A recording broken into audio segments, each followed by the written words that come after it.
بسم اللہ الرحمن الرحیم۔ آج جمعیت اہل سنت والجماعت اسلام آباد راولپنڈی کے زیر اہتمام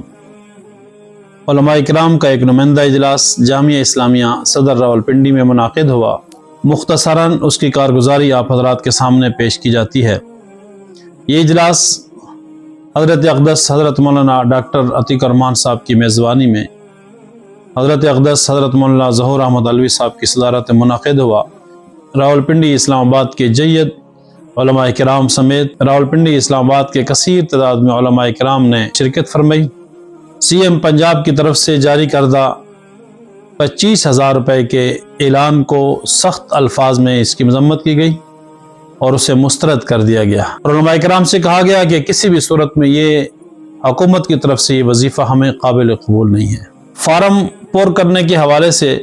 اگر حکومت کی طرف سے کوئی دباؤ آتا ہے تو اس کو پر کرنے میں کوئی مضائقہ اور حرج نہیں، کیونکہ ائمہ کرام ہوں یا مساجد ہوں، ان کا تمام ڈیٹا حکومت کے پاس پہلے سے موجود ہوتا ہے۔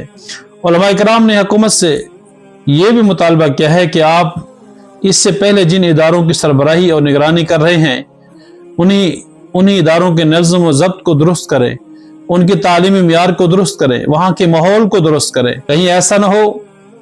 کہ جیسے آپ نے سکولوں کا حال کیا یہی حال مساجد اور مدارس کا نہ ہو۔ اس موقع پر حضرت مولانا ڈاکٹر عتیق الرحمان صاحب نے جمعیت اہل سنت راولپنڈی اسلام آباد کی حلقہ جات کے امراء سے اور ذمہ داران سے گزارش کی کہ اپنے اپنے حلقوں کی مساجد کی لسٹ فوری طور پر مرتب کی جائے، تاکہ ہمیں اندازہ ہو کہ کس حلقے میں کتنی مساجد ہیں اور ٹوٹل راولپنڈی اسلام آباد کے قرب و جوار میں کتنی مساجد ہیں، ان کے تمام کی لسٹ مرتب کی جائے تاکہ ان علماء کرام تک براہ راست ان سے رابطہ کیا جائے اور ان تک پہنچا جائے۔ علماء کرام کی اس پریشانی کو حل کرنے کے لیے حکومت کے ساتھ مذاکرات یا دیگر معاملات اور دیگر مشاورت کے لیے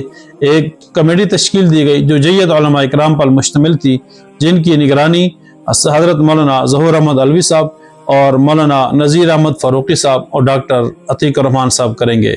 اللہ تعالیٰ سے دعا ہے کہ اللہ تعالیٰ ہمیں علماء کرام کی نگرانی میں، سربراہی میں، ان کی قیادت میں